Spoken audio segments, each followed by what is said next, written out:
B.ed Ctet CDP से हमारे 30 question आते हैं। तो आज हम चाइल्ड डेवलपमेंट एंड पेडागोजी का 15th चैप्टर जो है करेंगे। Identifying and addressing the talented, creative and specially abled learners. So this chapter is highly important for Ctet point of view. After analyzing the previous paper, it is concluded that 2-3 questions are regularly asked from this chapter.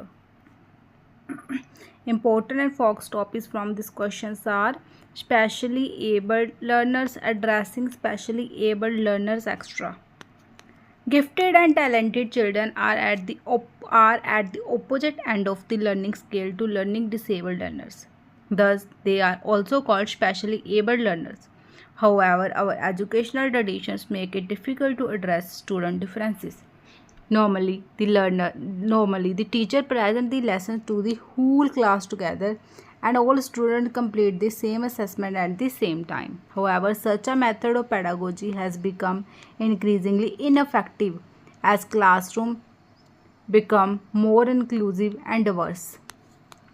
Consequently, strategies differentiating instruction are required not only for the learning disabled but also for the specially abled learners. These learners need to be identified, and strategies of pedagogy to address them needs should be formulated so that them development proceeds normally. So, specially abled learners. In the past, gifted, talented or creative children were associated primarily with high IQ.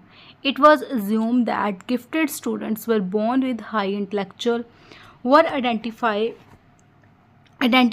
by them high grades and test scores, and were capable of excelling in all areas of school and life. But this view is changing now due to general acceptability of Gardner's theory of multiple intelligence. Thus, it is now understood that there are different ways of being gifted rather than a fixed list of qualities of such learners. This theory reflects what teachers know about them students. There are many different ways of being smart. Traditional IQ tests and most other standardized tests also measure only logical, mathematical, and linguistic intelligence. But this is changing as teachers attempt to include all 8 of Gardner's intelligence into them teaching. Thus, schools must become more specific about identifying abilities and areas of strength rather than giving students a general gifted or talented label. To address the needs of such learners, they need to be identified by understanding them characteristics. Now, characteristics of gifted and talented learners. Teachers' observations are often the best source of information for identifying high ability students. Students who are gifted in mathematics or science may not excel in other subjects like music, art, etc., and therefore may not be normally identified as gifted. Some indicators of mathematical and scientific giftedness are given below.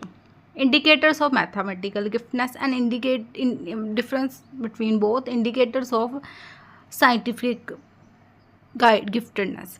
First, usually curiosity about numbers and mathematical information, strong curiosity about objects and environments, ability to understand and apply ideas quickly, high interest in investigating scientific phenomena, high ability to see patterns and think abstractly, tendency to make observation and ask questions, use of flexible, creative and strategies and solutions, interest in collecting, sorting and classifying objects, ability to transfer a mathematical concept to an unfamiliar situation, ability to make connection between scientific concepts and observed phenomena, use of analytical, deductive and inductive reasoning, unusual ability to generate creative and valid explanation, persistence in showing difficult and complex problems.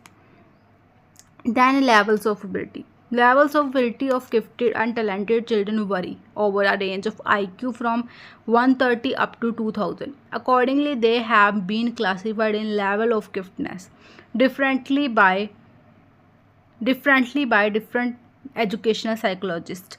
One such classification is given below. moderately gifted, IQ 130 to 144, highly gifted 145 to 159, exceptionally gifted 160 to 179 IQ, and profoundly gifted 180 plus IQ. Characteristics of creative learners. When suggested activities to be carried out by learners in the classroom, the teacher can make such activities more interesting for creative learners by observing them typical characteristics given below, suggested by an educational psychologist E.P. Torrance, and providing the opportunity to such learners as given under each characteristic. Fluency. This is the ability to produce a number of different ideas. To promote fluency, the teacher can provide learners with more opportunities that stimulate them thought process. They can ask open-ended questions and children's opinions. They should encourage the learners to explore and experiment, as this will enhance cognitive growth. Flexibility. This is the ability to approach different situations and different solutions to them from a number of different prospects. The teacher should encourage flexibility by allowing learners to experiment and make mistakes. This unleashes them creative thinking. They feel free to imagine, invent, create, and try out new ways to do things. Asking questions during an activity or when a problem arises, such as how is another way we could do this or solve it, encourage children to think out of the box. Originality. This is the ability to have a new or novel idea. To promote originality, the teacher can provide a variety of materials and experiences in which children can use their imagination and create something new. For instance, by painting or constructing something out of plasticine, a soft modeling material, they are creating something out of nothing. Elaboration. This is the ability to extend ideas. The teacher can give children new ways of doing familiar activities every day. For instance, providing a pipe cleanser and other items to stick into plasticine would allow children to elaborate during them play. Then, consideration in identification of gifted, talented, and creative learners. According to educational psychologists, the term giftedness and talent have slightly different meanings. Gans 1992 defines giftedness and talent slightly differently from each other in the differentiating model of giftedness and talent. DMGT. He says giftedness is the possession and use of untrained and spontaneous expressed natural abilities called aptitudes or gifts in at least one ability domain to degree that place an individual at least among the top 10% of his peers. Talent has been divided by him as the superior mastery of systematically developed abilities, and knowledge is at least one field of human activity to a degree that places an individual at least among the top 10% of age group peers who are or have been active in that field or fields. Thus, giftedness is concerned with natural abilities, which may be more to do with hierarchy, whereas talent is related to systematically developed abilities or skills, and knowledge due to developmental processes with the intrapersonal and environmental catalysts, which is more to do with the environment. Teachers and schools must be multiple sources of data to identify gifted students. Besides grades and test scores, other forms of assessment provide a richer and more accurate picture of students' strengths and abilities. These include teacher observation. Teachers who establish relationship with them students are able to identify high ability students immediately, and they are the best source to do so. Thus, it is important for all teachers to learn about gifted behaviors and characteristics. Interviews with students. Trained educational psychologists can identify such learners by interviewing them. Information from parents. Often the parents of the child can identify a child who is talented or gifted in a particular domain by observing the child's behavior at home. Portfolios of student work. These are more useful to identify creative learners than addressing specially abled learners in an inclusive classroom. Researchers on the human brain indicates that learning takes place when student ability and interest are stimulated by a suitable challenge. This often leads to problems for gifted students in an inclusive classroom in which all levels of learning ability students are present.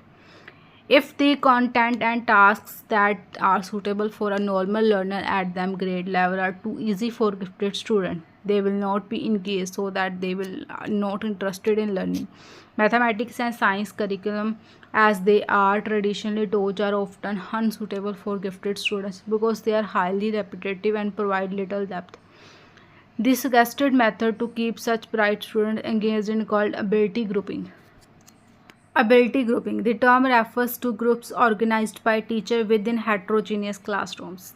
There are two types of groups which can be created by the teacher for effective engagement of the gifted learners and also be benefit other learners. These are heterogeneous group, a group of students having varied intellectual levels and interests. Thus, all gifted or talented students in a particular domain will be put under different groups of learners. Homogeneous, a group of students having a similar intellectual level. Thus, all gifted or talented children in a particular domain should be grouped together. Sometimes gifted students benefit from the challenge and the extended possibilities of working with other students of similar abilities, yet they also need to work in heterogeneous groups where they learn from them classmates and have opportunities to deepen their understanding by explaining what they have learned from others. Specialist and gifted student educator make the following recommends about grouping students. Heterogeneous groups are suitable for working on open-ended problem-solving tasks, for science inquiry activities, or when students are discussing concepts that are new to all students. Homogeneous groups are more appropriate when students are working on skill development or reviewing material that they have already learned. Grouping strategies should be flexible and gifted students should be allowed sometimes to work independently according to their preference. Gifted students should have opportunity to select them on groups based on common interests. All students need to learn the skills of working together for group learning activities to be successful. Pedagogy strategies. An active strategy for pedagogy to address gifted, talented, and creative learners in the inclusive classroom requires the teacher to use concept called differentiated instruction. This is a comprehensive approach of teaching that guides teachers in all aspects. Then it is continuous process of learning about student needs and interest and using that knowledge to guide instruction. However, it does not mean grading gifted students harder than other or assessing extra work to keep them busy. Teachers should use them knowledge of students to determine how content is presented and what activities are suitable and how to guide students in demonstrating what they have learned. In this context, the student teachers may follow the strategies given below. Changing the learning environment. The classroom organization should be suitably changed to shallow students to choose what they want to work on at least part of the time. However, they will still be accountable for completing specific activity or demonstrating what they have learned within a certain period of time, but they may choose when or how they will work. This can be accomplished by teachers using methods like those given below. Use activities that students can complete with little supervision, like writing journal entries or working on a portfolio, so that the teacher can work directly with the rest of the students. Involve students in creating classroom procedures or rules in organizing them time. This helps them to build important skills in decision making, negotiating, and planning. It also ensures that students feel at home and involved in the classroom. Create assignments cards instead of giving directions orally or writing multiple sets of directions on the board. This will help in having instructions available for easy access to all. Designate a student to serve a expert of the day who have shown a deep understanding of the concept or task. This will enable students with difficulties not having to wait until the teacher is free. Differentiating content. Many approaches for addressing gifted learners have been suggested in this regard. Some of these approaches are organizing a curriculum around major themes and ideas and increasing the level of abstractness and complexities of the content, particularly for mathematics and science. Adding variety to the content, providing gifted students with advanced materials like trade books, test books of higher classes, higher level books available in the school library, extra. Designing content for gifted students corresponding to the three higher level of Bloom's taxonomy. taxonomy. These levels are analyze, synthesize, evaluation. This will enable such students to work with content in more advanced and challenging ways. Differentiating process, the more common method used for keeping gifted and creative learners engaged in to involve them in self-directed learning. This means that such learners should be able to make decisions based on self-knowledge, take responsibility for completing their work in time and at a acceptable level, seek and articulate a problem and determine a method for solving them, and evaluate them on work. They can achieve these subjects through orientation. They develop an understanding of them abilities, skills, interests, learning styles. Enrichment activities. They are exposed to a wide range of content areas including cultural activities, field trips, discuss them emerging interest. Seminars. They explore topics of interest in small groups, individual development. They learn skills of problem solving, goal setting, creativity, self assessment, as well as knowledge about careers and interpersonal skills. In-depth study. They pursue them in individual interest and become producers of knowledge and may even conduct some research. Differentiating products. Gifted, talented, and creative learners should be asked to create complex products similar to those created by professionals. These products should require such learners to stretch them ability and extend them knowledge, provide authentic and challenging learning experience, as well as making meaningful assessments. For instance, they may conclude a unit in science by creating a product or for publication that will communicate what they have learned, such as news articles, technical reports, letters, or drawings based on the findings from an inquiry. The important requirement is that the product requires them to transform information in collaboration with the teacher. Such learners should develop the criteria for judging them on work. They can also be made responsible for finding and correcting the mistakes as well as discovering methods to verify them work.